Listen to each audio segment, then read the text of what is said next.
بسم اللہ الرحمن الرحیم الحمد للہ المنزہ من امکان الکذب والصلاة والسلام علی رسولہ المنزہ من امکان المثل۔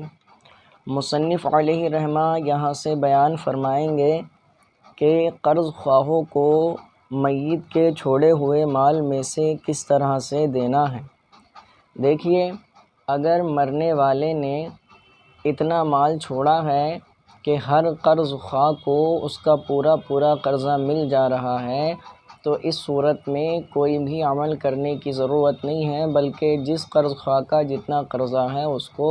اس کا قرضہ دے دیا جائے گا۔ آپ نے شروع کتاب ہی میں پڑھ لیا ہے کہ میت کے چھوڑے ہوئے مال کو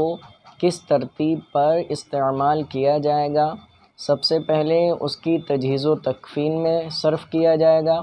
اور اس کے بعد جو مال بچے گا اس سے اس کے قرضے ادا کیے جائیں گے، اور قرضے ادا کرنے کے بعد اگر مال بچتا ہے تو پھر جو ہے ثلث مال میں اس کی وصیت جاری کی جائے گی۔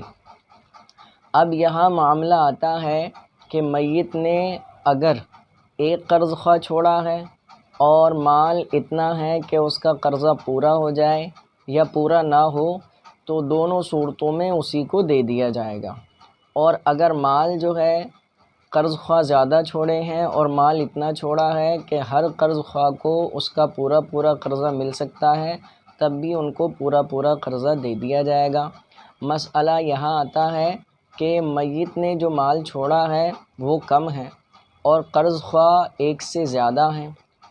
قرضہ زیادہ ہے۔ مثلا میت نے چھوڑے 10 لاکھ روپے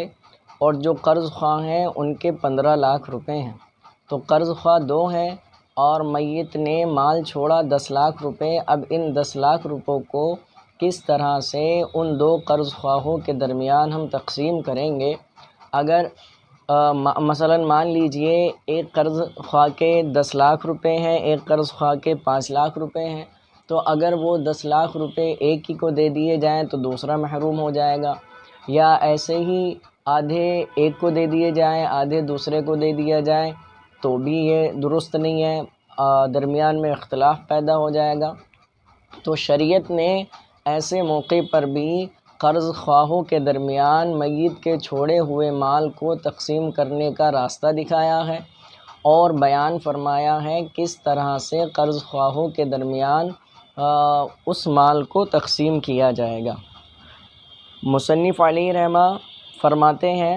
اما فی قضاء الدیون، اب رہا قرضوں کی ادائیگی میں، فدین کل غریم بمنزلۃ سہام کل وارث فی العمل، فرماتے ہیں تو ہر قرض خواہ کا قرضہ ہر وارث کے حصے کے منزلے میں ہے عمل میں، ومجموع الدیون بمنزلۃ التصحیح، اور کل قرضہ وہ تصحیح کے منزلے میں ہے۔ جیسا کہ آپ نے سیکھ لیا مسئلہ بنانا، تو کیا بیان فرمایا، یعنی اسکرین پر دیکھتے رہیں، قرض خواہوں نے جو قرضہ چھوڑا ہے اس تمام عدد کو، جتنا بھی قرضہ ہے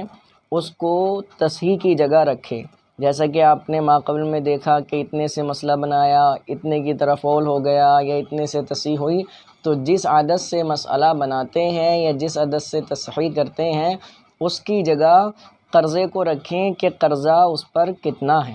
میت پر کتنا قرضہ ہے۔ فرماتے ہیں اور جو ہے ہر قرض خواہ کا جو قرضہ ہے وہ ہر وارث کے کس کی طرح ہے، حصے کی طرح ہے۔ تو اسکرین پر دیکھیں، مثلا زید کا انتقال ہوا اور زید نے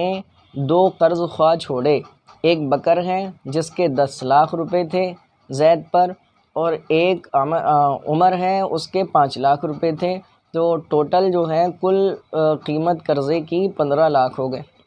تو اس 15 لاکھ کو ہم مسئلے کی جگہ رکھیں گے، عدد تصحیح کی جگہ ہم نے رکھا، اور زید نے جو مال چھوڑا ہے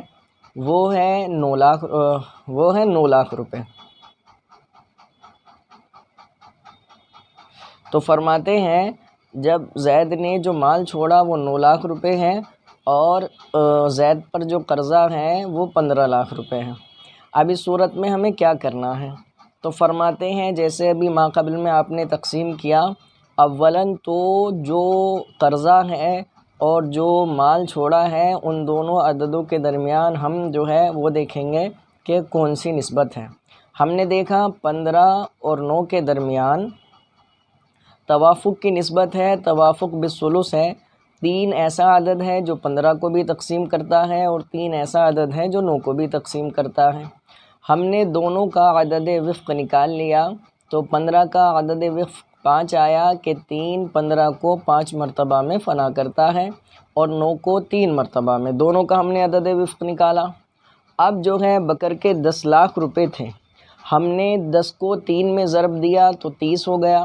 پھر 30 کو ہم نے 5 میں تقسیم کیا، اس لیے کہ کل ترکہ جو ہوتا ہے اس کے عدد وفق میں ضرب دیتے ہیں اور عدد تصحیح پر اس کو تقسیم کر دیتے ہیں، تو 30 ہوا۔ 30 کو ہم نے 5 پر تقسیم کیا تو 6 آیا، یعنی 9 لاکھ میں سے 6 لاکھ بکر کو دیے جائیں گے۔ اب عمر کا ہم نے دیکھا تو عمر کا قرضہ تھا 5 لاکھ روپے، 5 کو ہم نے 3 پر ضرب دیا تو ہوا 15، 15 کو پھر 5 پر ہم نے تقسیم کیا تو آیا 3۔